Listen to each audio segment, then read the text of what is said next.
Hello again, friends.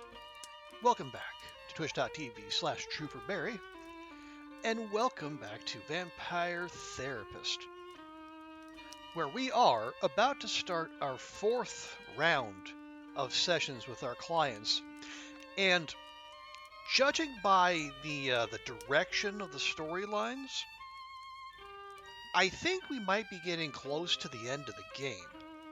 I don't know that for sure. Obviously, this is our first playthrough. I have no knowledge that one way or the other, but it just has that feel, you know?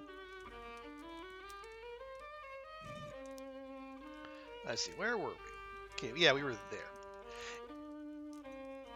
But yeah, so yesterday, we've had a very smooth playthrough, other than that one little hitch last night, where we got soft locked a couple times. We had Alt F4 during the feeding minigame. So if that is the extent of our negative experience with Vampire Therapist, I'd say we got ourselves a banger of a little indie gem. So let's get going, why don't we? They did just release another patch today, about another 250 megabyte patch. Although the patch notes were quite sparse, so I don't. They just mentioned a interaction with Signora d'Este and the curtain. But we haven't seen any issues with that, so we'll just power on. Hey, Ruak, good to see you. Thank you for the enlarged Jasper and the bits therein. They're adding missing voice lines, maybe. As I say, like the patch notes were a little sparse, but maybe they did, and if so, great. I mean, we haven't. There's been like one or two spots where like voice lines have like cut out early, and then I've only remember one spot where there was a line that was just straight up not voiced at all, and well, we took care of that, didn't we? Check the clips. But good to see you, Ruak. Hope your Friday is going well. Yes, I think we just wrapped up our fourth therapy session with Andromachos, and we picked up two new cognitive distortions. Yeah, so we went traveling, went to Prague, went to Paris. Two more distortions, and we did establish that Crimson was a lawyer, although I think we already knew that. Well, she mentioned she was in DC and she was in the policy space. But anyway, yeah, so I think it feels like we're close to the end. Let's see how right I am or not. Honestly, yeah. I think Dr. Drayne's starting to accept himself. That's what this is all about, ain't it? Yes. Last time we were able to convince Dr. Drayne to actually go and drink some blood on his own, so maybe his Lord Luridus persona wouldn't have to come out and make him do it. Indeed, Samuel. There will always be room for self-improvement, of course. None of us are perfect, and none of us are irredeemable. I reckon so. Whoever shows up tonight, I'll give him that same benefit of the doubt. You are a wonder, my dear. What distortions do you think you'll focus on tonight? Yeah, so we got the fairness fallacy. Those are the two new ones down there. The fairness fallacy, if I remember correctly, that's the one where no, heck, I'll have to go back and check that. But yeah, so that we're assuming it's not like a just world fallacy. I think I made that mistake last night, but yes, it's along those lines. And then get catastrophizing. We're just taking a situation and then immediately jumping to the worst possible conclusion. So let's see. Dr. Drayne has the should statements. That's his main thing. He does a lot of disqualifying the positive. And then they also need to do a lot of Nosferatu thinking. I'll throw some catastrophizing in there.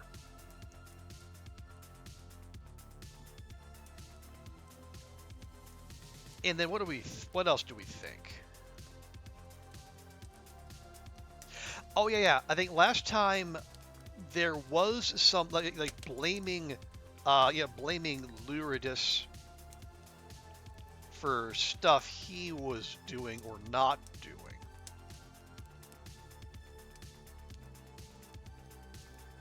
Do you want to throw that in there, or do you want to go back to the good old-fashioned labeling?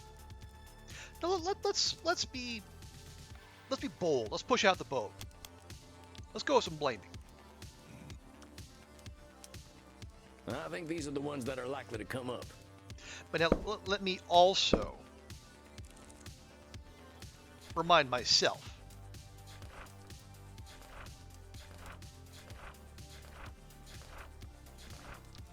Okay, yeah, catastrophizing. Yeah, so we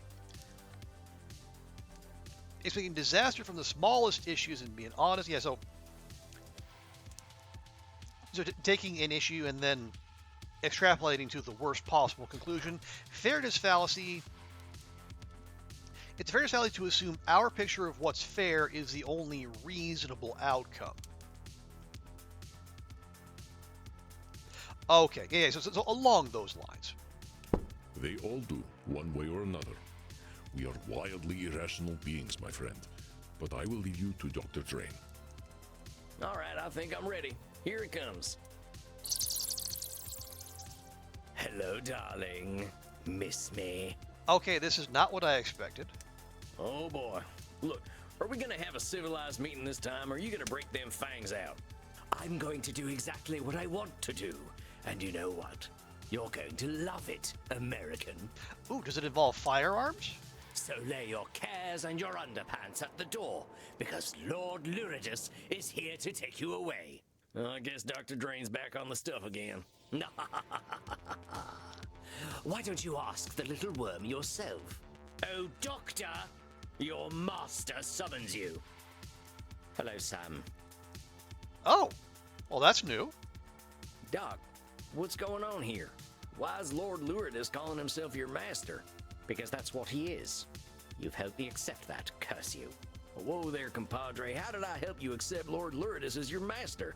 That weren't ever a thing I encouraged. You were correct. I was approaching my issue unscientifically. I thought I could restrain him forever, but I was suppressing my vampiric needs. I had to accept the scientific truth. I am not nature's master.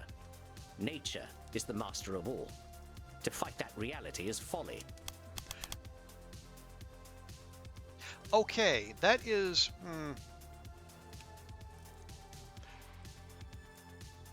Nature is the master of all. To fight that reality is folly. No.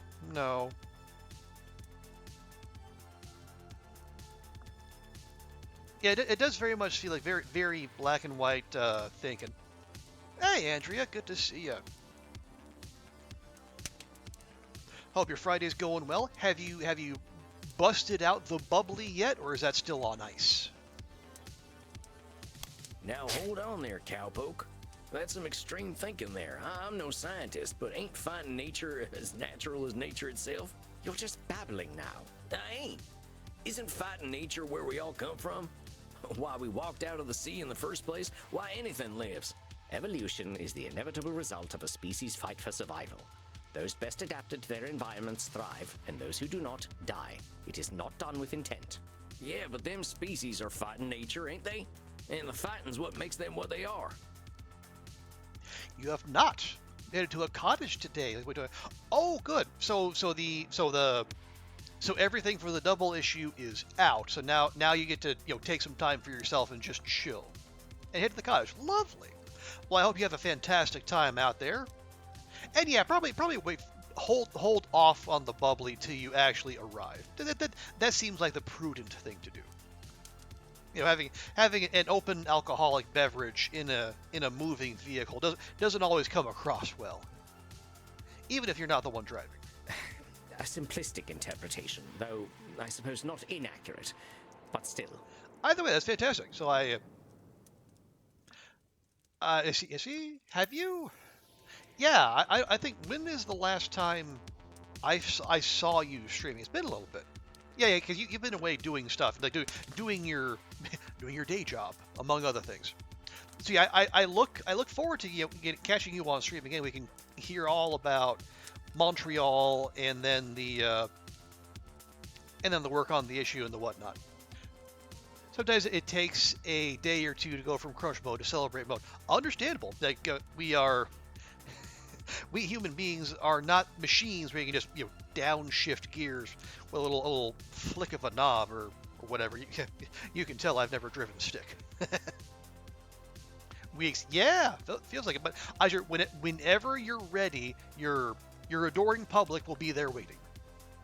I realized that I was suppressing a great part of myself. I did as you instructed, you know. Did you, though? I drank blood. Real blood. And it was incredible. No, yeah, we did tell him to try drinking actual blood and not the synthetic blood he's been working on. I had forgotten how it was not just the taste that made one feel satisfied. It's the feeling of life that it infuses in the body. I felt strong, confident, above the petty worries and squabbles that come with mortality. I felt like a vampire, like the base creature that I truly am. What choice had I but to welcome the truth? I am a slave to my nature. So you see, I am his master. I always have been, and I always will be. Just as I told you, therapist. The same dark master lies within you. You know this, don't you? I can see him behind your eyes. Oh yes, you cannot hide him from me. You cannot hide the blood, the screaming, the power you felt when you stripped the life and dignity from those pathetic mortals. Now there's some real mind reading going on there. I know your thoughts, my leather-bound friend. I know what you crave. Lie back, and I will give it to you. Yeah, okay, so it's giving us the signal there, but yeah, we didn't pick mind reading. Though maybe we should have. You poor, pathetic creature. You cannot even accept my gifts, can you? You wear the American flag as your chastity cage. You know, I think I'll pick up one of those at the sex shop on the way home. I wouldn't want the dear doctor using my beloved equipment. You really think you can dominate him completely? That's a control fallacy, amigo. Dr. Drayne tried to shut you out and couldn't. You can't shut him out either. I don't need to shut him out any longer, naive fool. He has accepted that I am his true nature, and that I will always know what is best for him. Look, put Dr. Drayne back on. I want to get his take on all this. But of course, talk to him all you like. He's a good boy now and knows what's best for him. Doc, what's going on here? This ain't you. You're maybe the most motivated fella I ever met. Lord Luridus ain't who you are. But didn't we tell him last time that you two are the same? Or they're the same person? Don't you see, Sam? He is who I am. When I drank that real blood again, I knew it. I felt him. Every time I indulge, he will take over. Okay, now that feels... I think that's catastrophizing. Look, Doc, you're going to the most extreme consequences here. Thinking the worst is gonna happen every time you drink blood ain't too scientific. Maybe you ain't got your intake right yet. Or maybe getting a bit more satisfaction will make Luridus less, desperate. Him showing up doesn't need to be the end, partner. I suppose my horror at his presence is tainting my interpretation of the data. Yes, emotional reasoning. I shall endeavor to be a little more clear-headed. It's just... I wish that Lord Luridus were not a natural outcome of my vampiric needs. It isn't fair. I have worked so hard to overcome our curse. Don't I deserve a better nature? Okay, yeah, there's the fairness fallacy. Dang, that fella looks pretty down. What can I do?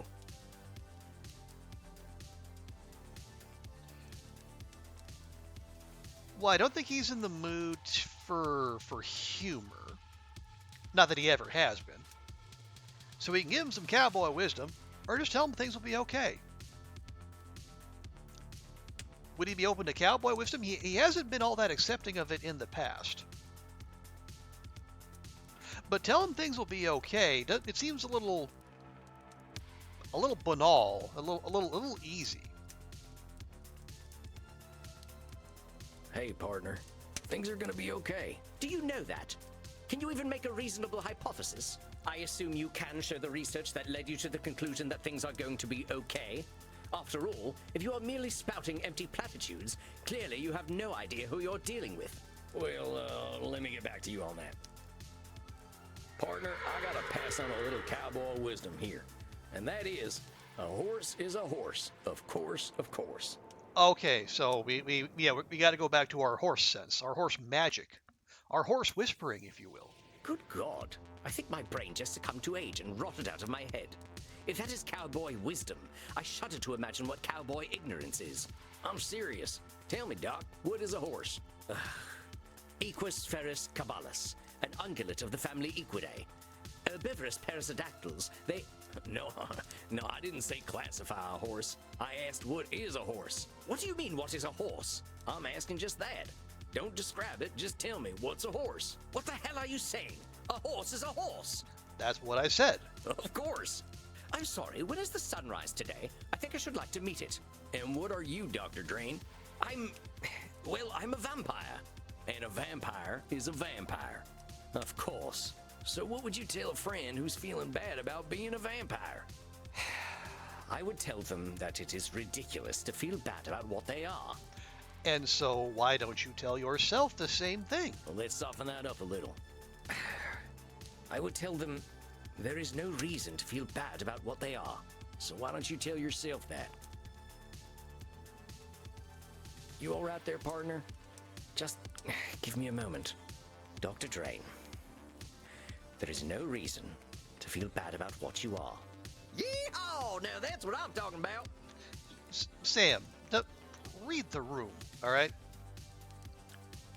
A breakthrough is nice, but yeehaw is a bit much. Please tell me you did not just yeehaw during my breakthrough. Thank you. I couldn't help it. I'm proud of you, buckaroo. Oh, yes. Dr. Drayne should be very proud of who he is. You forget, my little gun fetishist friend. I am Dr. Drayne. I am the truest part of him, and you have no idea what depravities I've been up to, what uncharted places I have explored with my tongue alone. And it's all Dr. Drayne's fault. He made me feral. Okay, see so we put it in blaming furries. It mortified us all. Yeah, it was. I know we're leaning into the cowboy persona, but come on, let's lean into the therapist persona a little more, a little professional courtesy, Sam. All right, Dr. Drayne, I know you're in there. We gotta admit something. You're giving a little too much blame to Lord Luridus here. You can control this guy, but because you're blaming him, you're giving him a pass to be depraved. Oh, that's not why he gives me a pass, darling. It's because he loves depravity. The murderous little pervert can't wait for me to take over. I should be so proud of how filthy he is. You know why he loves it when I take over? Because it feels good. He knows that because he feels that delicious blood euphoria. It is because that is what he is meant to feel. Okay, that's another instance of mind reading we probably could have popped in there. No, you unfuckable wretch. Dr. Drayne should not be proud of me. I'm sick. I'm twisted. I am a filthy motherfucker. Or I would be, if she weren't long dead. Actually, I wonder where old Mama's buried. And that's more labeling. You know, he thinks his mother died of old age. But you know what I think? I think she died of shame. Because she knew I was her real son all along. Okay, and again, more mind reading. Oh, admit it. You know what Dr. Drayne is. No matter how great a scientist he may be, Dr. Drayne is a creature of pure shame. That is the essence of his being. That is what makes me so strong. And that's disqualifying all the good science he's done. I ain't gonna deny our man Dr. Drayne is feeling a lot of shame. But that don't define him. He's lots of things. Unfuckable wretch is pretty good as labels go. Well, I don't know. I mean, in a vacuum, in the general sense, perhaps we don't want Dr. Drayne using that on himself. He's dang smart, incredibly knowledgeable fella. He's pretty funny sometimes. Got that real British type of humor, and he's real determined. I ain't never seen anyone work toward a goal like him. He's a hell of a lot more than shame. Do you remember how I told you I didn't have a gag reflex? I believe I might have been wrong. Why, I believe you've inspired something in me. I can add a new sentiment to my feelings about your little doctor. Pity. Tisk, tisk, tisk. Such a shame. Now why must you deny the poor little worm? If he loves science as much as he pretends to, he knows that I am inevitable. He should give in to me. Ding, ding, ding. Should statement. It ain't up to you to decide what Dr. Drayne should or shouldn't do. All them shoulds were the thing that made him lock you up in the first place. They're what made him afraid and ashamed, because he was always thinking about what he should be or do. Of course, they were his own creation, but he cannot help it. He knows in his heart that he should... Ding, ding. Lord Luridus, Oh, did I give you permission to speak, my little worm? I don't need permission. I just wanted to tell you something. Oh, he wants to tell me something. Well, go ahead, darling. Tell me something. I shall remember it when I'm shagging a football fanatic in a dumpster. I accept you. okay. What do you mean you accept me? You cannot accept me. I am your nightmare made flesh. I am the reflection in the mirror you cannot see. Nevertheless, I accept you. I accept your bloodlust. I accept your violence. You accept my cock. Yes, I accept even that. I will not deny you any longer. But as you are me, I am you. I take responsibility for all your actions. I shall feed you and nourish you, and you shall live by the Hippocratic oath I have sworn. Dare you to try, you sniveling? No, I do not need to try. You and I are one. I know you. I accept you. And I love you all the same. Oh. Now that is a wholesome turn I definitely did not expect. Curse you. Curse you both. You sicken me. You do not sicken me. I accept you. No. I accept you. There you go. Malicious acceptance. No! I do not wish to be accepted.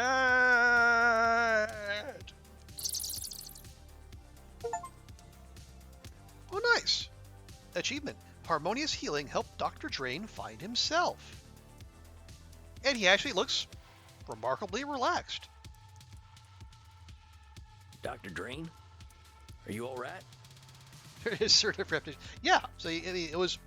We had to just go over it again and again before the point finally got driven through. Yes, Sam. I am fine. Ah. Okay, it's a long callback, but I remember in our very first conversation with Dr. Drayne, he said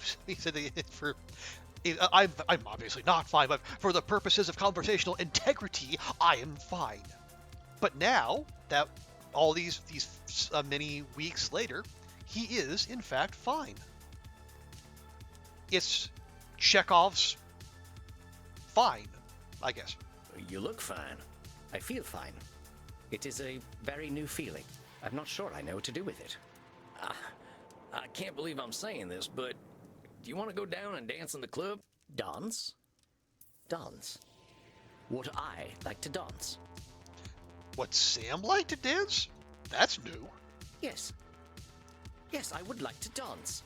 Let us dance. See, okay, I thought this was going to take till the very end of the game. Is he going to start cutting a rug now? I was hoping you wouldn't say yes, but let's go, partner. Okay, I definitely did not expect this. Are we going to dance with Signora Destiny too? Sam, let us cut rugs. Yes, let us cut the rugs and trip the light fantastic.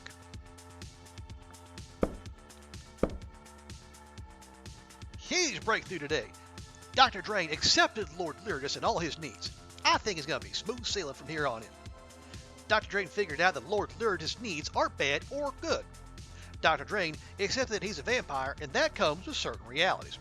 Going forward, I think the important thing is making sure that Lord Luridus comes out in healthy ways. I don't want to see Dr. Drayne digging up his mother or nothing. Yeah, strong agree there, Sam. I ain't much of a dancer. Neither am I, but dancing is what I feel like doing. I guess we're dancing then. We're left to fill in the blanks with our imagination. Now what the hell am I looking at? See, we even got Bert laughing. Bert, you be nice. I guess that explains why Sam doesn't dance. It's all that leather, you see. It's very constricting. Crimson, most dear, have you seen Samuel? I usually check in with him after a session, but he has disappeared. Check it out, Sugar Blood. What is he doing? I think he's goth square dancing. Okay, now I am gonna file an official complaint with this game. If there's goth square dancing going on, I must see it. So he is.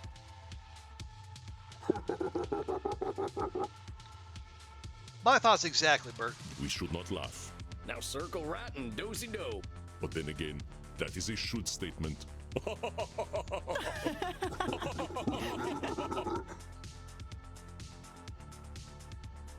Also, I just noticed that the curtain animation looks a lot more smooth. Maybe that was from today's patch. The master therapist once again enters his domain. Good evening, Samuel.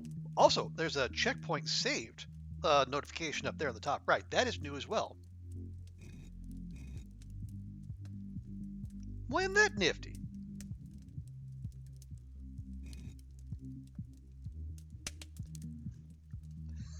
Yeah. The notion of goth square dancing is precious. But it does also torpedo my long-running theory that the Sam accepting himself and his limitations enough to go dancing would be the very end, the big emotional climax of the game. But you know what? I'm not upset. I'm glad he and Dr. Drayne could enjoy themselves thusly. Oh, come on, Andy. I'm just the right cowpoke in the right place at the right time. No disqualifying the positive. A cowpoke who has a habit of disqualifying the positive. Thank you. It is ungracious to deny a compliment, my dear. You are an excellent therapist and an inspiring dancer. All right. That's enough of that. You are seeing Signora D'Este tonight, yes? How do you feel about her progress? I don't know. That lady can really hold some grudges. I think she's starting to think about herself a little more, though. An ancient grudge is a difficult thing to forget. It can become a part of one's very identity. And if you're not careful, it can spring to new mutiny, where civil blood makes civil hands unclean. Vlad Tepes only became Dracula because he was obsessed with the Turks, remember? Yeah, I don't think the Signora's that far gone. Do you feel you are prepared for whatever distortions she might bring today? Well, let me think about that. Okay. Let's see. What has the Signora been up to? Well, she has done plenty of Nosferatu thinking. Most of them seem to do that. Last time she did drop one always right.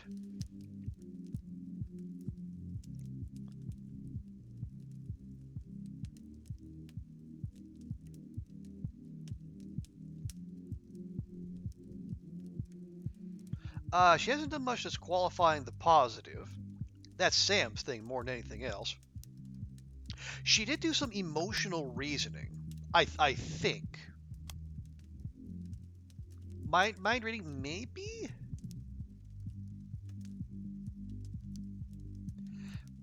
But I think that was more Edmund and Meddy's thing, if I'm remembering correctly. I think she is very skilled at making things about herself.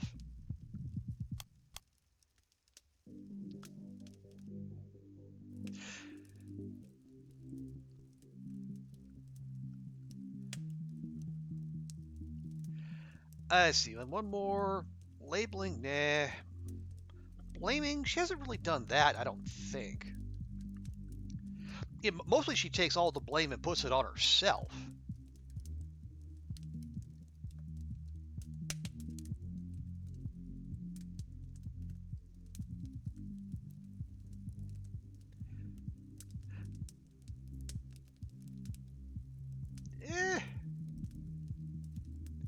Labeling, yeah, she did actually. She did do some of that.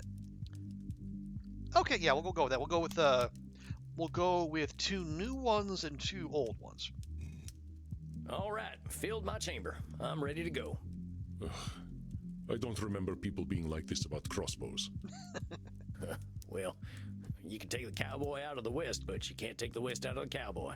So it would seem. Well, good luck tonight, Samuel. I will leave you to it. All right, deep breath, Sammy boy. Here she comes. Bonanati, Signora. Oh, come on, Sam. Don't lead with that. What? It's Italian. I thought I'd learn how to say hello to you properly. Bonanati. Buonanotte. No. No, I cannot repeat it. I appreciate your attempt to speak in my language, but please do not attempt to do so again. Good evening. We'll do fine. Good evening, Signora. I apologize. I am feeling delicate tonight. What's going on, Signora? The realization that I am merely a repulsive, angry old woman becomes disappointingly clear. It weighs upon me in more than one way. Okay, we're going straight in with the labeling. Whoa there, Signora. What's with the labeling? You think calling yourself names is going to make you feel better? Oh, not. Yeah, we have an authentic Italian here in chat. So if anyone would be put off by that, it would be Andrea. No, but perhaps it will help me accept reality, as you have been encouraging me to do. I never said anything about calling yourself nasty names. I am repulsive, I am angry, and I am old. They are not names, they are hard truths. It's looking at yourself in unkind ways, that's what it is. This can't be coming from nowhere, Signora. What's the deal? Last time we were talking, you seemed to be feeling pretty good. Oh no, did the centaurs not turn out well? You want to know why I am disgusted with myself? Here, look. Whoa, hello there. Ah, yes. So last time we got Signora's deep dark secret that she is a fan of centaurs. And so we encouraged her to, rather than keep doing things for everyone else, do a little something for herself, make some art for herself, and she wanted to draw centaurs, and so she has. I know. It is terrible. Strong disagree there. I wouldn't say that at all, Signora. In fact, I think it's beautiful. I can tell you put a lot of love into this thing. It is an entirely juvenile effort. There is nothing redeemable about this rubbish. Okay, so this would be disqualifying the positive, but there's nothing redeemable. Okay, either. Well, she's labeling it. Would that be it? She's calling it rubbish. I think Isabella's work is enchanting. The centaur is quite a handsome fellow, don't you think, Samuel? It is an entirely juvenile effort. There is nothing... I think Isabella's work is... It is an I think you're being a little harsh there, Signora. I ain't capable of drawing anything half that good. It's clear to me you got some sense of what you're doing. I think you're focusing on your weak spots when there's a lot of good here. Per favore, look at his abdomen. What is that? It looks like an insect's thorax. Well, you might have been a little indulgent with the abs, but there's nothing wrong with a little indulgence. I call it style. And I call it trash. Believe me, Signora, I know horses. You're a heck of an artist. Then why do I feel nothing but shame when I look upon it? If I feel nothing but disgust, then it is disgusting. Okay, and there's another if-then statement. Signora, that's letting your gut make up reality. You look at this piece of art and see trash because that's how you're feeling. How come I don't think it's trash? Okay, I guess that could have also been emotional reasoning. Oh, dear Sam. I mean this in the kindest way I can, but you are an asino. What'd you call me? I'm guessing that ain't a good thing. It is a donkey. Well, that don't seem too kind to me. My opinions don't count. In this case, no, because I am never wrong about art. Okay. Okay, that would fall under always right, but... Art is subjective. I do not think anyone can be wrong about it. Bad taste, certainly, but wrong is difficult to argue.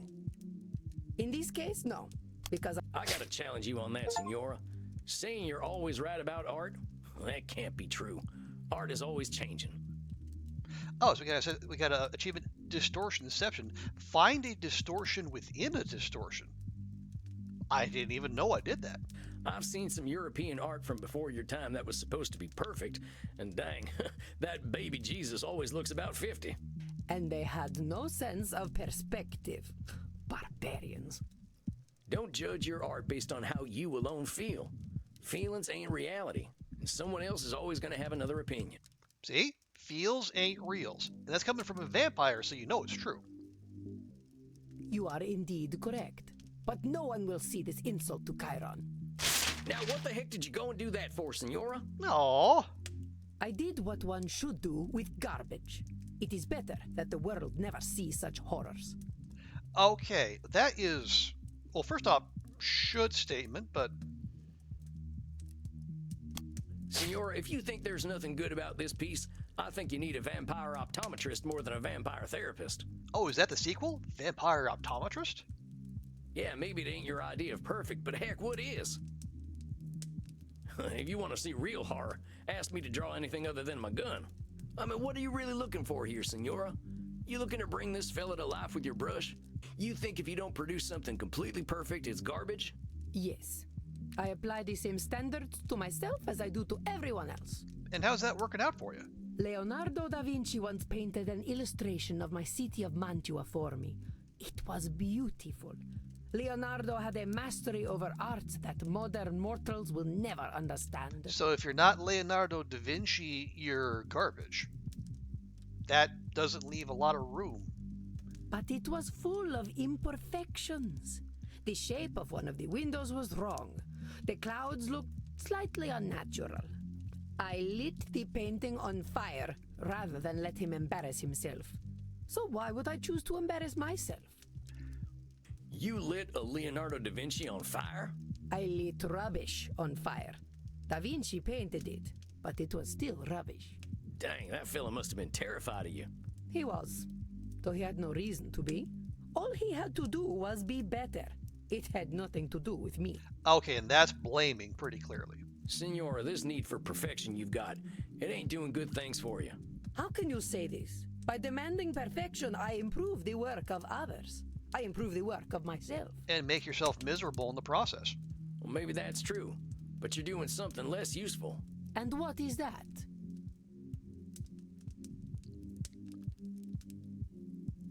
Well, I think we'll leave that be. Now, you're promoting unrealistic standards. Signora, your standards are way too high. There ain't no way anyone can reach them. So you keep saying. But there is nothing wrong with setting a high standard. The problem is the low standards of others.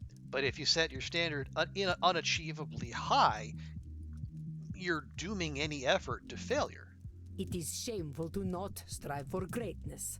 I will not tolerate your setting low standards. You will not disgrace my presence with shallow thoughts. Am I understood? Yes, ma'am. No, wait, I meant to say... Signora, I gotta be honest here. You're terrifying everyone. You're terrifying your artists, your family, even yourself. Failure's a part of life. If imperfection's a mortal sin to you, ain't nobody gonna let you in on their imperfections. Not you, not your husband, and not your son neither. How dare you? How dare you lecture me, peasant? How dare you suggest that I was anything less than the perfect mother to my Federico? See what he said about the terrifying? You worm! Ho sputato sulla tomba di tua madre! Vi maledico alle vele più profonde dell'inferno! Federico loved me! He knew that I knew what was best for him! Pull out your cognitive distortions now and I will tear your head from your neck! I ain't never said Federico didn't love you. All I was saying was... Zitto! Shut up, fool! You presume to tell me what I know. You, a common murderer. You who can barely speak your own language. I demanded perfection from my Federico so that he would not end up like his father, a degenerate leper whose penis hung by a thread of putrescent skin. I do not tolerate imperfection. Not from myself, not from this world, and not from my son! Okay, well can we have an option for all the fallacies? Isabella is facing her greatest fear. I know she may be terrifying, but remain stead. I do not. You know what, Signora? If you want to have that kind of control, you're going to have it all by your lonesome. I'm trying to help you, and you're screaming at me. Why? Because you can't stand being wrong? If I'm too scared to talk to you, what the hell are we doing here? What do you want me to do, lie to you? I ain't gonna do that, Isabella d'Este. If you're looking for perfection, you're only gonna find liars, and that ain't me. I'm sorry. I'm so sorry. I know you are right. Oh, Federico, what have I done? Hey, it's okay, Signora. He barely spoke to me when he came back from the Vatican. Every time I asked him how he was, he would say, "I am fine, mother." Of course he knew better than to talk to me. His father never did. No doubt it was I who drove them into the brothels. Okay, well that is... Okay, it's not quite mind reading.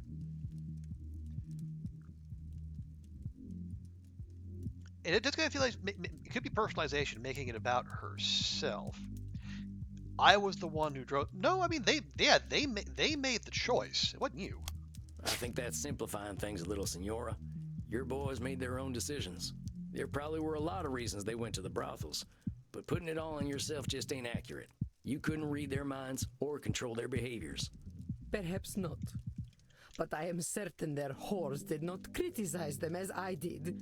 I was only trying to make them demand better of themselves. Why did the world punish me for this? Okay. Assuming the world is punishing her for her actions. Is that? Signora, you weren't being punished. The world doesn't give out rewards and punishments on its own, no matter what we're intending.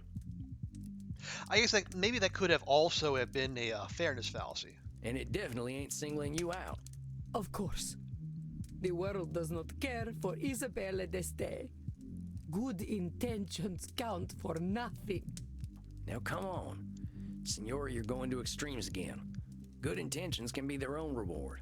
Oh, Sam, you are a simpleton. A wonderful, kind, wise simpleton. Thanks, I guess. I read my Wikipedia page, you know. It was full of lies and slander. No doubt this is how history remembers me, with slander I have earned. Okay, again, this is our second client who has found their Wikipedia page and become unhealthily involved with it. Excuse me. No doubt that's with slander I have earned. No.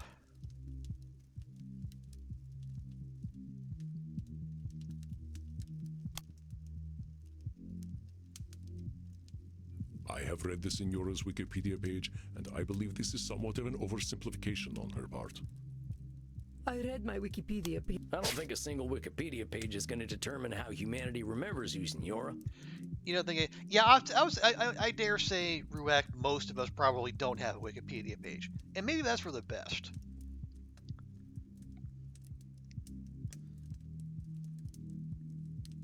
You're one of the most interesting, intelligent people I've ever met, and I bet loads of historians out there would be eager to know the real you. It's good, anonymity has its perks. Let us hope they do not discover who I am. They would be terrified of me, as you so deftly pointed out. So let's forgive them a few mistakes, huh? I suppose I must. I read that Wikipedia page too, Signora. And you know how I read it? The people are in awe of you. They call you the First Lady of the Renaissance, you know. This only proves that Machiavelli was right. That if one cannot be loved and feared, it is best to be feared. I think you're a little too down on yourself today, Signora. But here's what I think of Isabella d'Este.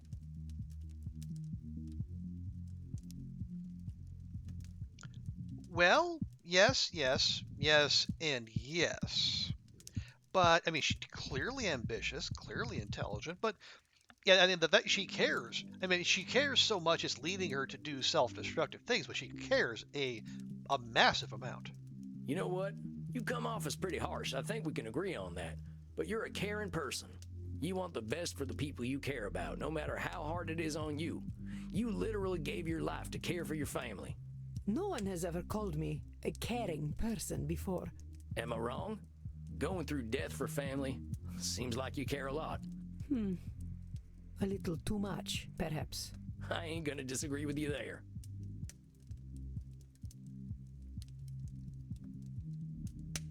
You're ambitious as hell. From what you told me, it sounds like being a woman in your time wasn't an easy thing. Not that it's all that much easier, from that point on to this day, but anyway. But you proved you were capable of anything, and people had to respect that. Hell, you even ran your own city. You're gutsier than any man I've ever known. I am not sure I like this gutsy word very much, but I suppose I did well for my time. Signora, you did well for any time, believe me. Oh, so we're going to run the gambit here. Okay. You are so dang smart, Signora. I don't think people these days get an education like yours, and you took it seriously. You know about art, music, philosophy, religion. Of course, I know much about physics, biology, and mathematics as well. Do not think me simply a woman of the arts. See what I mean? I'm only 200-some years old, and I think it's going to take me another 200 to know half the stuff you know. You should be proud, Signora. Okay, so yeah, so then we're gonna close on complimenting her looks. Pardon me for saying so, but I see why people were falling over themselves to paint you. You got grace and style such like I ain't never seen back home, not even at a fancy cotillion. Those ladies would probably kill to have your fashion sense. Well, thank you for saying so, Sam. It is gratifying to know that my eye for fashion is noted. I certainly know how to wear a hat. You about have to if you're gonna pull off that hat. Well, that thing looks great on you. I doubt I could wear it half as well. That is certainly true. You have been so kind to me. Kinder than I have been to you. Oh, and we got achievement. Give Isabella something to smile about. Well, good. You deserve kindness. And you deserve to give yourself some kindness, too. Exactly. Yeah, we're being good here, but the whole thrust of these last 4 sessions have been, trying to have her go easy on herself, be kinder to herself. Oh, honestly, you can say that about all of our clients. No one has ever spoken to me the way you do. I suppose I never allowed them to. Sam, I know I am old. I know I am difficult. But would you ever consider a woman such as I? Okay, see here, now we've been through this with Andromachos, but our professional standards, relationships between therapists and clients are strictly verboten. Signora, I'm here to help you on your personal journey. Let's not complicate that. Of course. I am just being foolish. I am so used to people being afraid of me that, of course, I fall for the first person who is not. Signora, I think if you can learn to give people a little room, they're gonna adore you. What if they see me as weak if I am gentle? What if my bearing was the thing that earned me respect? Well, then to be rid of those people. I do not wish to be discarded and ignored like so many women of my time. Okay, yeah, that feels like it's like catastrophize that's the only way it's gonna go. Signora, I don't think anyone could discard and ignore you. You don't exactly fade into the background, you know. You're pulling back a little and letting people make their mistakes doesn't make you weak, and it definitely ain't gonna make them discard you. I'm a pretty gentle fella. You don't think I'm weak, do you? No, I do not. So don't go thinking you are, all right? I'm not saying you gotta be meek, Signora. I reckon that ain't in your nature. I'm just saying to start with compassion. People are doing their best out there, and they deserve your understanding when they ain't perfect. Same goes for you. Don't go ripping up your art because it ain't perfect. Nobody's expecting that from you or anyone, not even Da Vinci. Yes, I suppose I must resign to the truth. I am powerless before inevitable imperfection. I suppose the Calvinists were right. Okay, again with the Calvinists. That's not the first time she's brought them up, and never in a positive light. Now don't go running in the opposite direction, Signora. That ambition comes from you. Not everyone's got it. So keep striving to be better. Just give yourself a little compassion when you don't meet those super high standards you got. And there ain't nothing wrong with holding other people to a high standard neither. We ain't gonna be gods, but it's good to have ideals.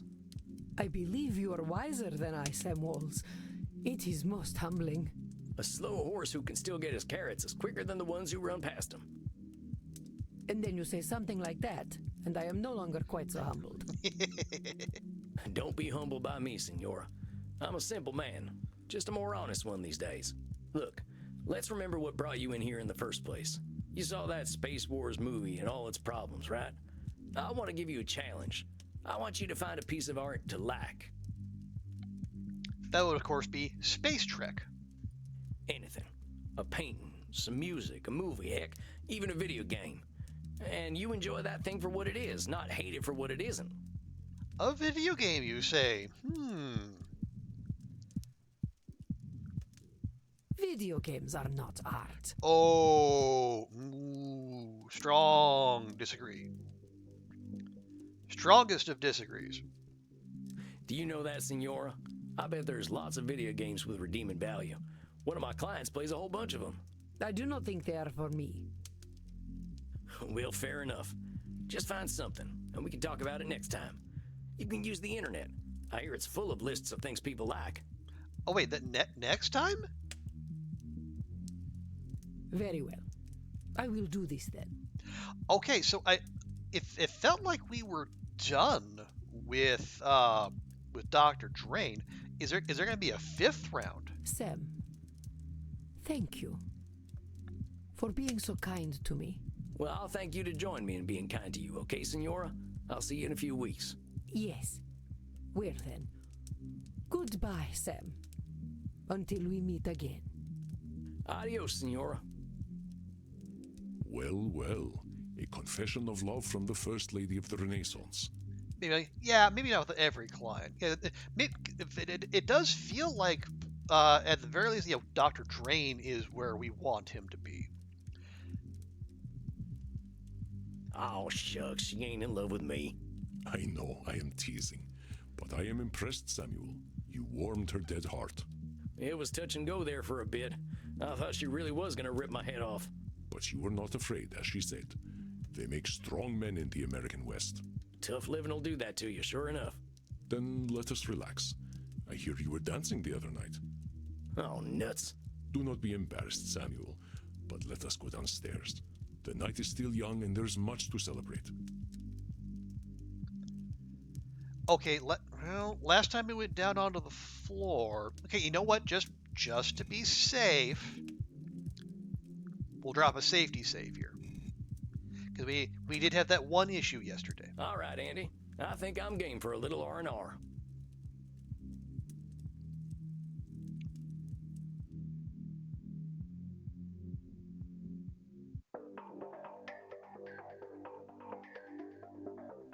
Crimson, sweet sanguine. Tonight we are celebrating.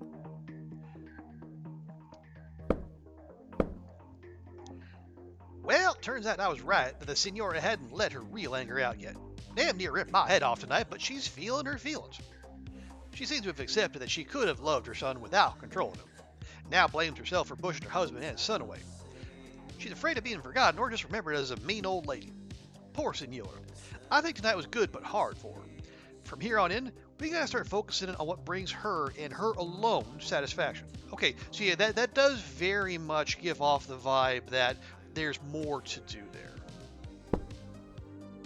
I am pouring us all some shots. Verona Virgin 1492. A taste of a different time. Wow. I don't know how blood keeps that long, but cool, I think. You know I don't like drinking anything but fresh, Andy. I know, dearest. This is a rare occasion. Samuel here was able to help a 500-year-old let go of her anger. So let us toast her age. To the Renaissance. Ugh, that tastes like dirt. Ugh, I think mine had a clot in it. It's not very good, is it? Oh well. Then let us instead toast leaving the past where it belongs. I think I've had my fill of the past tonight already. I've got a better idea. Oh, we got some scheming going on. Is that so? Of course, my dearest. I am delighted for you to share yourself.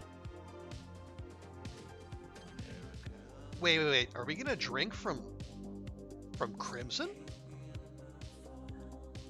Hey, Oliver, good to see you. How's your Friday going? Hope you're doing all right. You and Boom. I'd like a little privacy. Come on, cowboy. Follow me to the kink room. Okay, so if we're gonna have another drinking minigame, it's good that we saved. Oh, well, all right then. Smile, Samuel. You have the favor of a very special woman. It has been too long since I tended my own bar. Go have fun. Okay, Andy, you have a good night. Hey, cowboy. Hi, Crimson. Look, handsome. There's a reason I wanted to get you alone. Wanted to pick your brain about something. Yeah, we've been having a pretty good night so far. We convinced Dr. Drayne to accept himself and his other half, and we got to talk to Signora into you being kinder to herself. Not doing too bad. Good. Puppy is a tad bored, so that's been to get hopefully not like not the zoomies kind of bored. I'm hearing about all these clients of yours being stuck for hundreds of years, and I keep thinking, what if that's me? I've been half dead for 20 years. But do I want it to be 200? Have you talked to Andy about this? Yeah, but he's 3,000 years old. 20 years to him is like a month. I'm getting a little jealous of your vamps, if I'm honest. They're all moving forward, but I'm stuck in the same place. The pounce on dad kind of bored. I see. Well, hello, Mr. Fancy Pants. Dad's just gonna have to deal with it. Puppy's gonna puppy. Also, hi, Will. And yes, I know you're far from the only person who is asking that kind of question. Apparently, a vampire therapist is joining a Highland song in the ranks of games that I really enjoy and like playing, but end up driving down my follower count. I've got Andy keeping me alive, but I'm not sure I'm living. The way I see it, either I decide my time's up, or I decide to become a vampire. Do you have to decide, though? Is it like right now? So, I wanted to ask, what's your favorite thing about living forever? Maybe, but what he isn't is small. It's not like I see. So it's one of them larger puppies. Okay, yeah, if that's the case, then yeah, jumping up on people is going to be something that needs to get worked out sooner rather than later. So we got free. So what's our favorite part about living forever? We got freedom, we got new perspectives, or time. Twitch likes to remove followers. Well, see, the weird thing is there, Will, is that it hasn't happened under any other game. At least as far as I can tell. But yeah, maybe it's on Twitch's side, maybe not. I don't know. But it's just no. And again, we have like what 400 followers here, so it's easier to note. You know, we don't get the rounding from Twitch, but it's fine. That's it. That's part of the freedom we have by being who we are and what we do. I'll play whatever I want to play, as we have seen. And if people want to be along for the ride, awesome. The more the merrier. And if they don't, well, via con Dios. Yeah, we did talk about all the new we spoke with Andromachos during our last therapy session. We did talk about the new perspectives that eternal life provides. I like the night. Mortals are so tied to the sun, they miss out on a whole nother world. The night ain't so hectic. We ain't getting messages at all hours because everyone else is asleep. We got time for reading, for art, whatever we like, really. Crimson, in the end, this is your decision. You got to decide for your own reasons.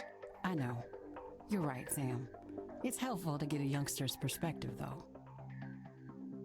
Now, are we gonna get to biting? Oh yeah, that is probably why we came in here, didn't we? Oh, we're still doing that. Of course we are.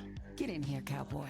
Okay, we gotta make sure that we nail this the first time, unless we get soft locked again. There's a lot of bot athlete. Yeah, I have noticed that lots of lots of people advertising the best followers or the cheap followers or the followers for viewers for your stream. It's like, come on. I think banning certain phrases has spared us that kind of annoyance. And many of them have been stolen accounts. It might be something too. Yeah, could be. Although I will say, like some of the usernames, they didn't look like they had a lot of effort put into them. Okay, remember, we want the red. Where do you learn to bite, cowboy? Those are my arteries. Oh, shit, maybe I'm going colorblind. Let me try again. Hey, leave. Oh, shoot, just hold still there.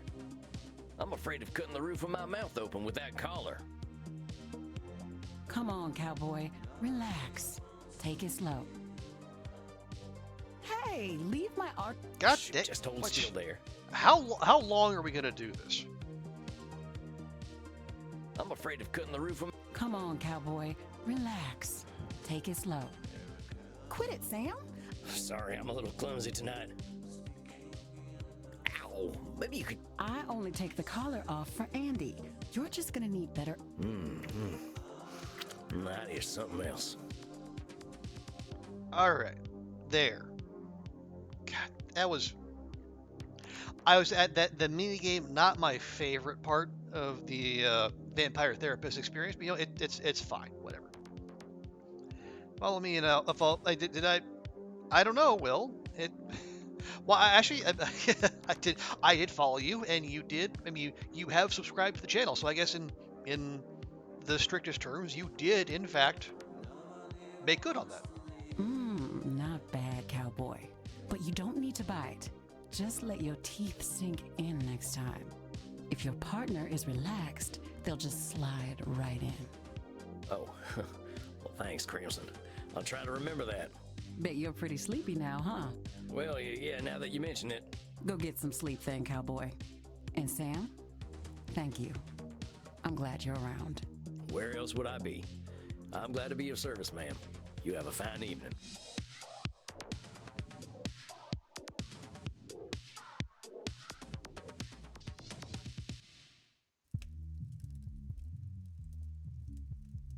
Samuel, good evening. How is my ever-impressive protege tonight? Okay, and we'll just do another safety save. All of our saves, they all. It's a good thing they have the timestamp down there, because if I had to just pick them out by the visual, they all look kind of samey. Looking forward to a night off, boss. I haven't heard from Eddie, so I was thinking about a nice hot bath. Oh right, yeah. Our man Edmund Keene went through an audition and got himself a leading role. So he was of the opinion he no longer needs our services. Although we kept his spot open just in case, but it feels pretty likely we're going to be seeing him before too long. An excellent idea. A little self-care goes a long way. I do have bubble bath if you would like to borrow some. Ooh, bubble bath. Andromachos the Mighty uses bubble bath, huh? I wouldn't have guessed. There is only one type of human who does not like bubbles. Liars? Well, I was going to say werewolves, but I suppose it is the bath part they dislike, not the bubbles. Oh, well, I ain't no liar, so I'd love some bubble bath. In fact, well, tarnation, I guess the bubble bath is postponed. Okay, this is how that is almost exactly how I figured he would enter. I think Oliver, I think you called it as well. It would be, tears and fury, and are we even going to have time to... Are you ready to handle Edmund's distortions? It sounds as though they will be intense. Yeah. Well, let me think real quick. Okay. Yeah, personalization. He has done disqualifying the positive. Nosferatu thinking feels evergreen. He has done a fair bit of mind reading, even without us having that option. And I guess if he's rolling in like that, maybe we should go with catastrophizing, because it sounds like he is definitely seeing worst case scenarios. You think there'll be blaming? That could be. What will we kick out, though?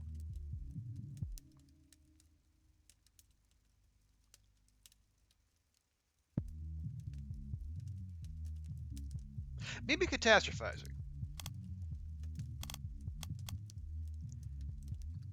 Yeah, because blaming gives us both ends of the spectrum. Personalization, making it all about him, and then blaming, putting it all on someone else. The positive. Well, disqualifying the positive is one of the more consistent things he's done, especially when it comes to like mortals and their opinions of his acting. I think I got it. I suspect you have difficult work ahead tonight. I wish you the best of luck, Samuel. Thanks, Andy. Hold on, Sammy boy. Here he comes. Hey, Eddie. Oh, all right. Yeah, he had the. So the role was of Pierrot the clown. Do you like my costume, Sam? Well, sure. Did you come right from that production you were talking about last time? Yes. I flew right here after the performance. I had to tell you how it went.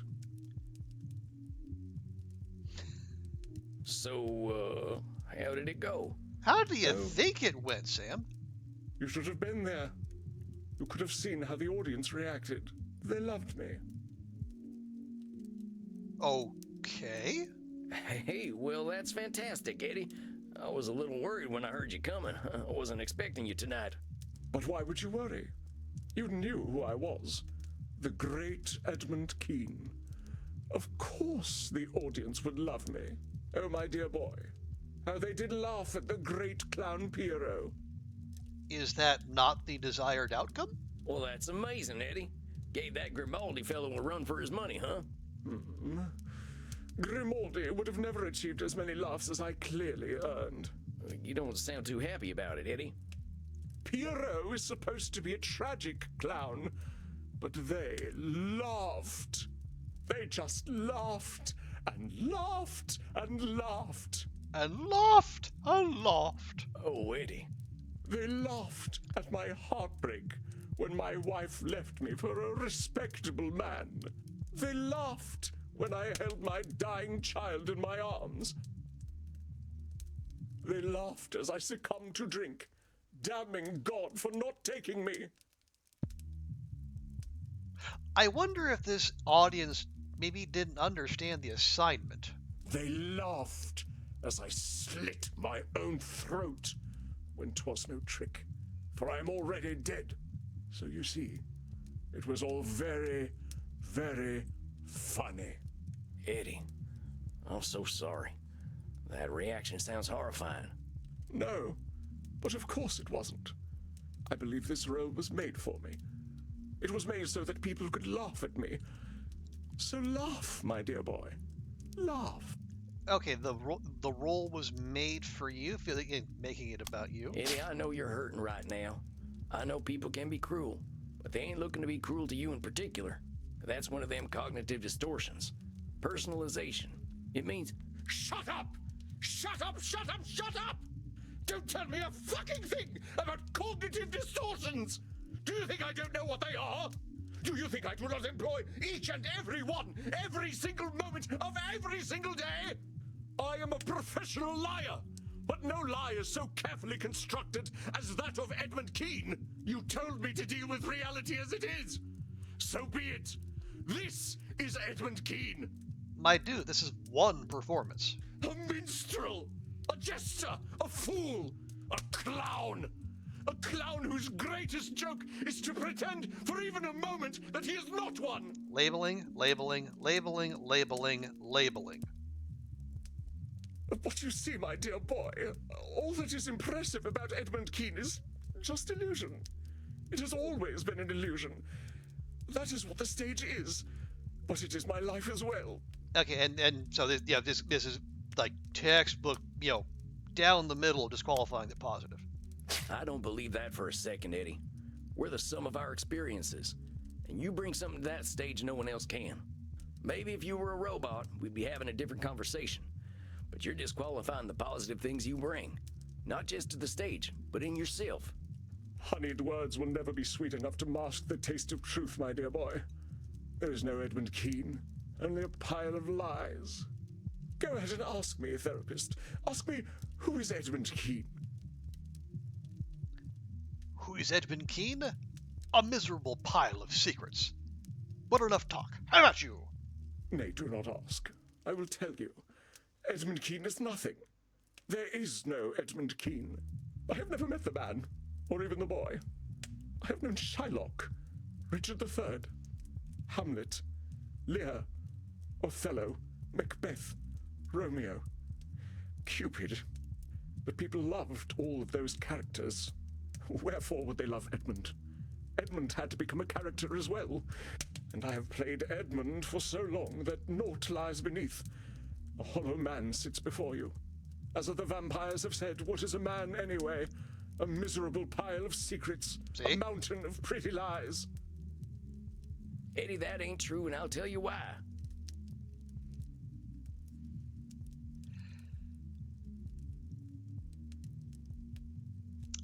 Okay, see, which I have a feeling that we're going to have to lean into our horse whispering magic again if we're gonna bring Eddie to heal.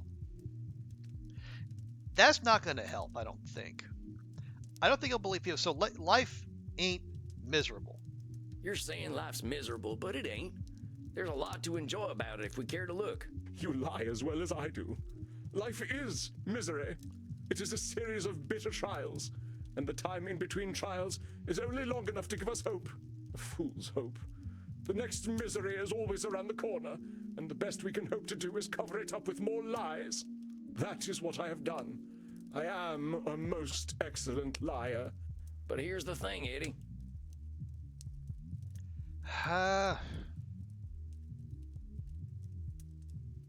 We all lie, Eddie.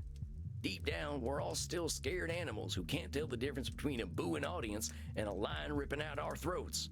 For all the time my blood was pumping, I played a tough guy. Slaughtering Sam, they called me. I like that name. You want to know why? Why? Because it made me feel safe.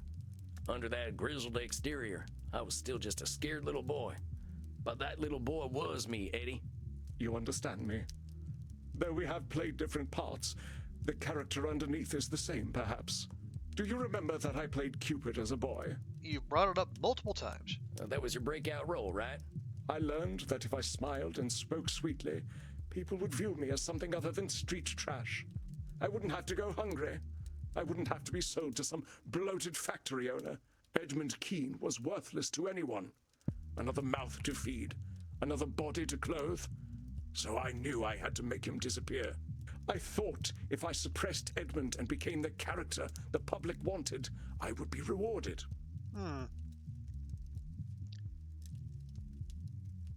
Emotional reasoning, maybe? But this illusion, this character of Edmund Keene, he has brought me to such unspeakable depths. Do you know why I sought to become a vampire? Why I dwelt in dark places until the curse of immortality was given to me? I became a vampire because I was afraid that my son Charles would be a more successful actor than I was. I could not let his legacy overtake mine. I had to be sure that I was the Keene that would be remembered. And so you just lived longer than him, right? You didn't do anything else to him? Dang, Eddie. That's a lot. Yes, I have been monstrous. I needed to be the most beloved. I needed my every demand fulfilled. I had my own pet lion. I rode my horse indoors. I flew into a rage if anyone denied me sexual gratification. As an immortal, my fears have made me even more terrible. How many promising young actors I have killed because I felt they threatened my legacy. Oh, he didn't kill his own kid, did he? So many lives cut short because I, and I alone, know what acting must be. Okay, that's, always right? Feels like that's always right. Indeed, the very reason I am wearing these clothes is because I could not bear the idea that Grimaldi brought something to the stage that I could not. Do you see how pathetic I am? I am battling a man who has been dead for almost 200 years. The audience was right. I am a most laughable creature. Labeling. I know what they are thinking, what they have always thought. Look at the fool actor.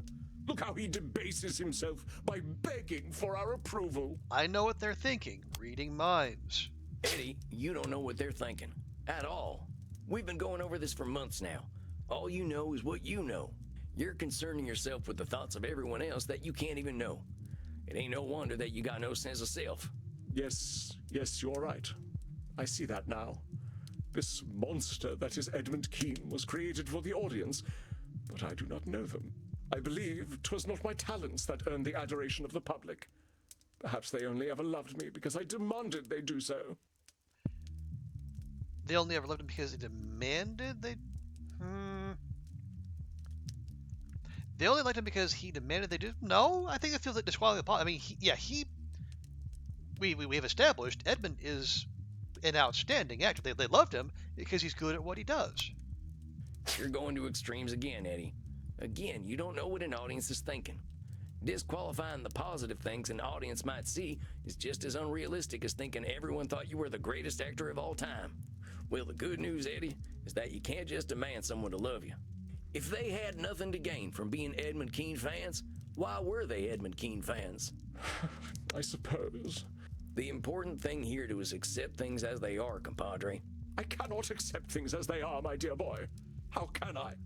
How can I accept that I have forced everyone around me to confirm my lie of an existence? How can I accept the people I defiled to satisfy my ego? The son I was relieved to see die? The blood I have spilled to sustain my legacy? The lie is all I have, and all I know. I have done such evil to protect it. So much is my poverty of spirit, so mighty, and yet with so many defects, in the vapor of my own glory smothered. No, my dear boy, what is done cannot be now amended. The child Edmund is buried, and this grim-visaged, wretched creature is all that remains. Yep, more labeling. Eddie, I ain't gonna sugarcoat it. You've done some truly awful stuff, and fear doesn't excuse the dastardly deeds you done. The shit you done ain't never going away. Yes, go on, kick me, jeer, laugh at the vicious clown, tell him what a fool he is. You ain't gonna play pity tricks on me or yourself. You acted like a lily-livered sumbitch, Eddie. I know that, because I've done some awful shit too. Because of my fear, I hurt scores of folks. Some strangers, some near and dear.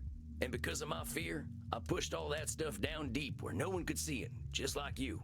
I was too afraid to face myself. Once I didn't have a choice but to take a good look at myself, my first thought was that I deserved to go meet the sunrise, because I'm a coward too. But there's something else we've got in common in addition to acting like yellow bellies, Eddie. You know what it is? What is it? We got time, Eddie. We got time to become new people. Got nothing but time, according to the game, which tells us that repeatedly. We got time to look at ourselves honestly and say, yeah, I've been a coward, but I ain't gonna be a coward any longer. So what'll it be, Eddie? You're gonna live forever. Will you do it as a coward or as a man? I don't know how to be a man. So you're giving up then? No, I cannot maintain the facade any longer. I am revealed to myself. But Sam, I never learned to be a person. I stopped being real at 8 years old. Well, now's as good a time to get back on that horse as any. Blood! Why did my fellow actors coddle me so? Why did they let me become a monster? They could have said no, but they did not. They let me become a monster. Yep, blaming others. Eddie, you gotta own your choices. Yeah, maybe they could have given you more discipline, but they didn't make you do them things you did. It's time to own up. If you're really gonna stop lying to yourself, it starts right here. What's assigning blame to a bunch of dead folks gonna do for you anyway? But it was at least in part their fault. Who lets a child make the demands I made? We ain't focusing on the people who gave in to a kid who was too big for his britches. We're focusing on you. You did some real awful things. You killed people for criticizing you or for showing talent. You resented your son's success. These are things you gotta take in. But how can I put such things behind me? You don't. You've gotta accept the things you've done as part of who you are. You ain't gonna erase the last 200 some years, but maybe you can use them to make a better Edmund going forward. How? How do I introduce myself as a demanding megalomaniac? How do I introduce myself as a man who was relieved to see his own son die? How do I introduce myself as a man who demanded the entire world get on their knees to satisfy his ego? Do you think you're the only actor who's ever done that? Because I feel pretty certain you're not. Well, I wouldn't exactly lead with that stuff. How about you introduce yourself as a man who's figuring himself out? I suppose that is a possibility. At the least, it is not unexpected for me to be so disarrayed.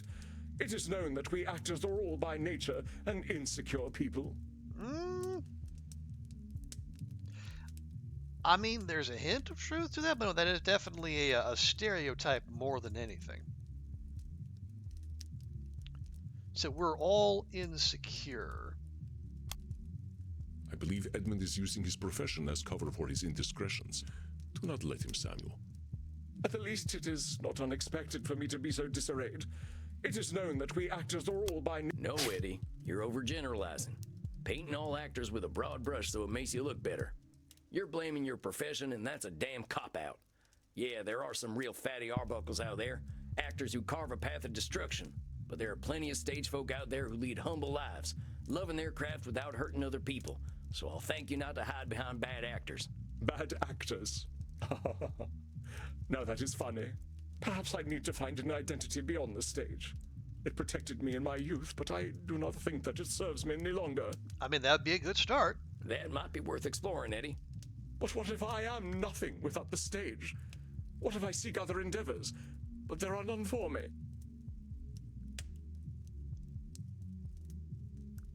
What if I don't? Yeah, it feels like, you know, it's... Could be catastrophizing, but... You're doing some Nosferatu thinking, Eddie. I've been roaming this earth around the same time as you, and what I picked up is there ain't no extremes. It ain't all or nothing. I guarantee you there's more possibilities out there for you between the grave and the stage. I mean, how long have you even looked for anything beyond the stage? Not at all, I suppose. Then let's hold judgment in reserve, huh? The theater is all I know. It has been my protector all this time. Without it, I am helpless as a swaddling babe. Well, yeah, it feels like a control fallacy in that he's assuming a lack of control when he pretty clearly has some. No, he's, you know, disqualifying all the good things about himself, maybe? No? Edmund believes life without the stage is something he cannot handle. He is stronger than he knows. The theater is all I... Eddie, come on. The stage is the thing you know, but you ain't helpless without it. I mean, maybe you're forgetting the whole superhuman strength and immortality thing that comes with being a vampire. And even besides that, you've learned a thing or two from all them Shakespeare plays beyond acting, I'm sure. You ain't a helpless little boy no more, so don't pretend you're powerless to do something new. Yes. If anything, I certainly have keen powers of self-pity, do I not? You did play Hamlet, after all. I wasn't gonna say it. However helpless you might feel, Eddie, remember that's just how you feel right now. That's the amazing thing about being undead. We got lots of time to make a better tomorrow. My mentor, Andy, he says that at 200 years old, we're basically toddlers by vampire standards. We both got a lot of growing up to do. That is a heartening thought. If we're doing life right, Eddie, we're always growing up. The trick is not to think we're done growing. Spoken like the bard himself. As he said, all the world's a stage, and I am barely past mewling and puking in the nurse's arms. I should be of a more mature mind, shouldn't I? Surely 237 years is old enough to be out of nappies. Yeah, it's a should statement there. We got time to grow, Eddie. Let's just be glad you're a 200-year-old baby and not a 2,000-year-old baby, huh? We'd be having a real different conversation then. But growth to me seems nigh impossible. I have allowed my fear to guide my every sad-gutted action. My fear told me when I was threatened, which was always. See, allowed my fear to... Yeah, so he blaming his fear. Edmund's fear created threats that he was always fighting against. They fueled his narcissism. Do challenge him, Samuel. But growth to me seems nigh impossible. I have allowed my fear to guide my every... Edmund's fear... But growth to me... Eddie, buddy, you're talking out of pain. You weren't driven by fear all the time. It just feels like it right now. I know there's an Eddie in there who loves the stage for its own sake. Ain't that so? Damn it! You cannot even let a man sulk. Must I be ever so assailed? This is what I mean, Eddie. You're always in defensive mode, ready for someone to take you down. That ain't no way to live. When you're afraid of some young actor coming up and making a name for themselves, what's so scary about that anyway? I'm afraid they will erase me. I will be just another child of the rookeries, used and discarded, of no value to anyone. No history, no legacy, no record of my existence. Now that is definitely disqualifying all the good stuff he's done. Edmund fears obliteration. Oh, come on. But one can understand why. He has lost his sense of self. But such a thing is not the end. I'm afraid they will erase me. I will be just another child. Edmund fears obliteration. I'm afraid they will erase me. I will be just... Edmund fears obliteration. I'm afraid... But Eddie, there's loads of actors out there, all with different kinds of strengths. There's legends from every era. I'm a Buster Keaton fan myself. That fella was one of a kind, just like you were. When he was doing crazy stunts on trains, he weren't no threat to Hamlet. He was very talented. I wanted to kill him, but I never liked visiting America. Well, I'm glad you didn't. But you see that his success didn't do anything to yours. Not every threat means your doom. Perhaps my time has passed anyway. There was a time when the stage awaited Edmund Kean, but my death was the end of that time. I do not believe the stage waits for anyone, sir. Perhaps my time has passed. Okay, we got some real work to do still. Here's the thing, Eddie. The stage wasn't waiting for you. Theater wasn't waiting for Edmund Kean to show up, and it wasn't waiting for you to die. You're used to making things about you, but the glorious, wonderful truth is, they ain't. And I got some real good news for you, hombre. You're dead. The pressure's off. All them fears are keeping you locked in time, and you can stay there as long as you like, or you can make some progress. What's it gonna be? I am too much of a coward to die, so I suppose I must live. I'm glad to hear that.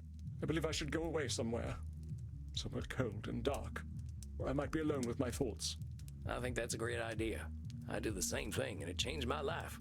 Oh, well, my unlife. I suppose all's well that ends well. I only hope it does. I got faith in you. As long as we're putting one foot in front of the other, that's progress. I shall see you in a month then. Okay, so we have confirmed next rounds with Signora and with Eddie here. You got it, Eddie. Take care of yourself. We'll get you out of that mewling and puking stage before you know it, okay? So it shall be. Very well. Exit Edmund Kean. Stage left. Bravo, Samuel. I was taking notes. It seems the student has become the master. So we have Stanislavski's Bane help Edmund realize the dark truth. Only a master of fumbling around.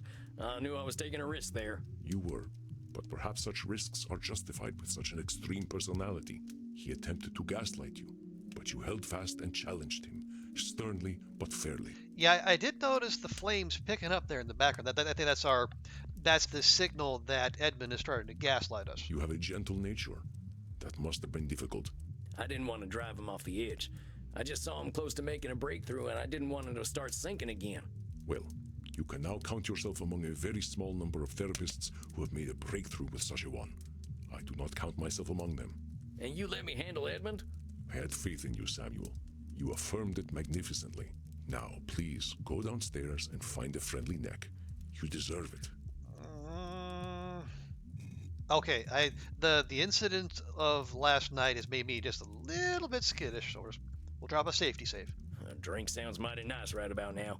You have a good night, Andy. Rest in peace, my dear friend.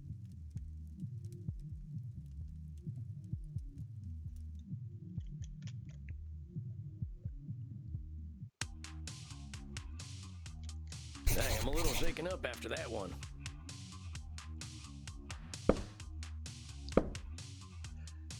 That was a rough one. Eddie showed up in his clown suit. Turned out everyone just laughed at him, and that triggered something in him. He admits he's been playing a character his whole life. Eddie's done some horrible stuff to protect his own reality bubble. Believes he hasn't really progressed emotionally since he was 8 years old. Has been afraid of being himself ever since he was a kid, probably from living in the streets. Eddie's got a lot of work to do, but like I told him, he's got time to do it. It's going to be real hard, though. Never seen a man as afraid as Edmund Keene. That was tough to watch. I'm sure Crimson can lift my mood. Howdy, Crimson.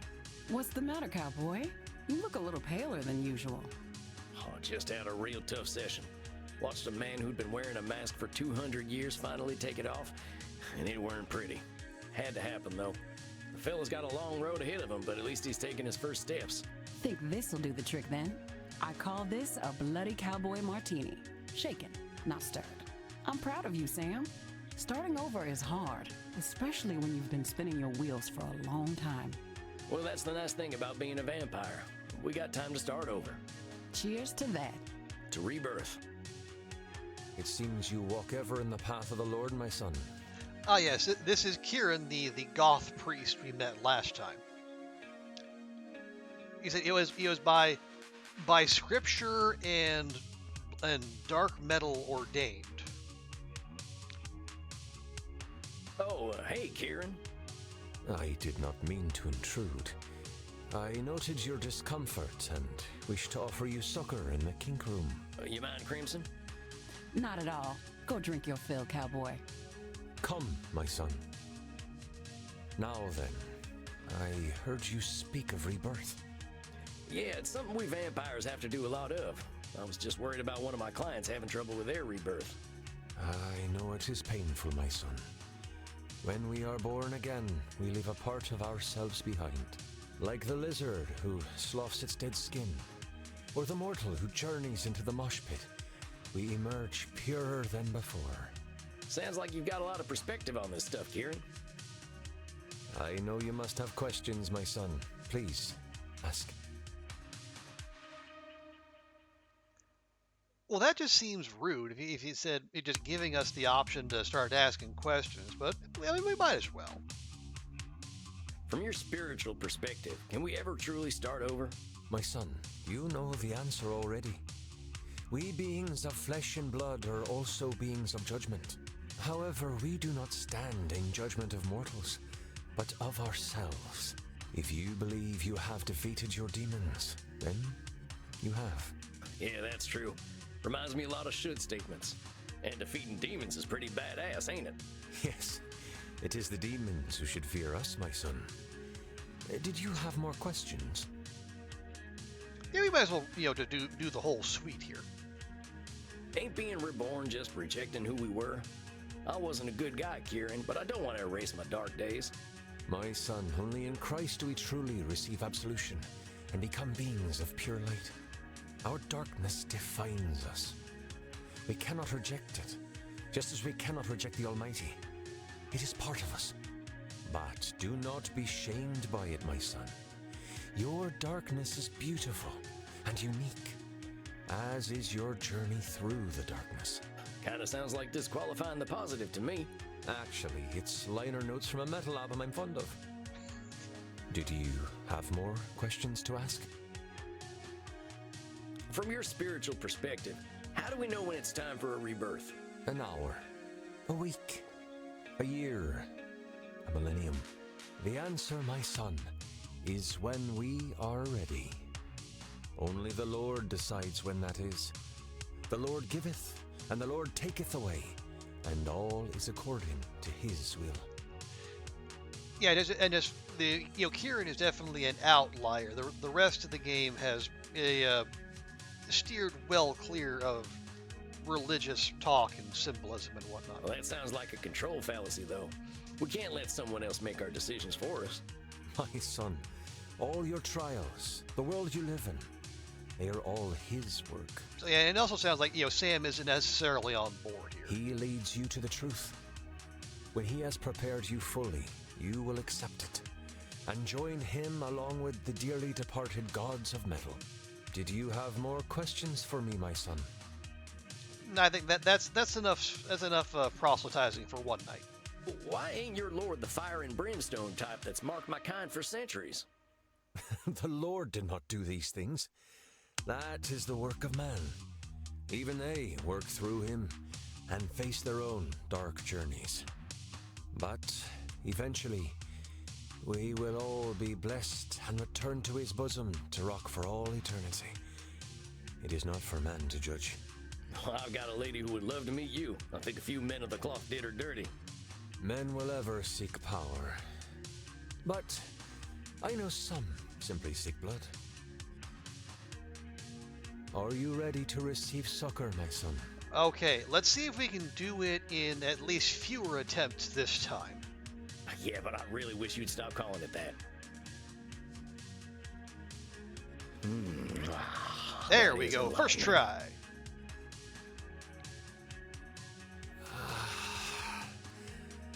There.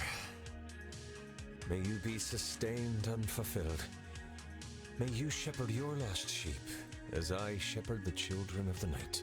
You're a one-of-a-kind dude, Kieran. But thanks for the drink and the talk. You have a fine night. Godspeed, my son. Yeah, if I knew what I was doing wrong, that would make it easier, or it would increase my understanding. Client tonight, are you not? But as it is right now, I mean, we're here a dozen hours into the game, and I am still just kind of grasping at straws. Yeah, that's right. I hope she's doing okay. I'm worried about her and that whole algorithm thing. Yeah, so now we get to Meddy, who I think at the tail end of the previous session, we found out that she feels beholden to this dark force that is monitoring everything we do and shaping our behavior. The algorithm. I had a little consultation with some other elder vampires.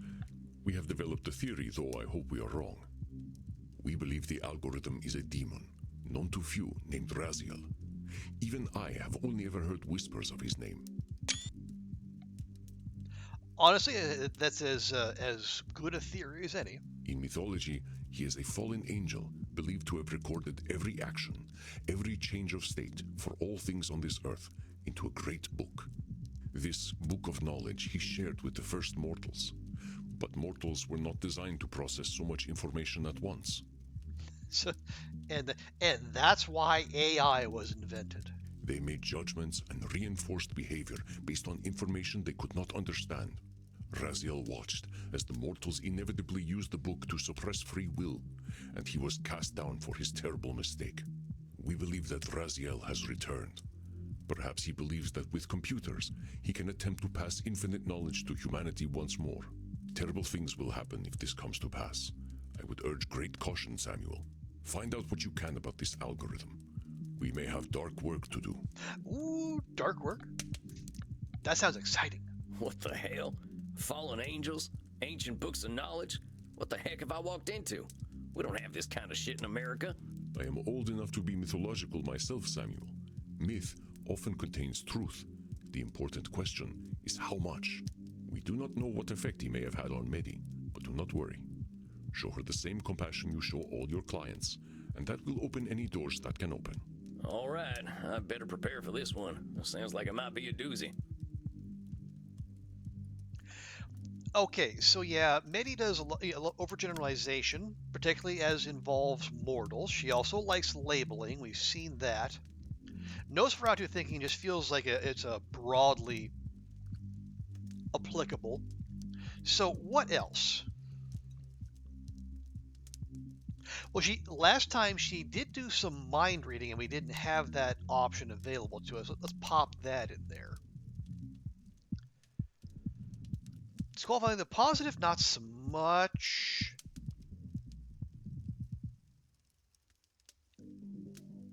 Fairness, not really.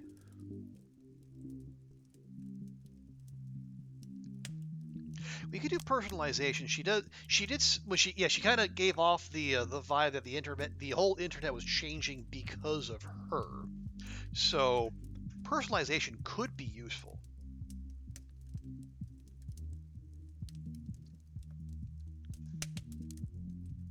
You say control fallacy, Oliver.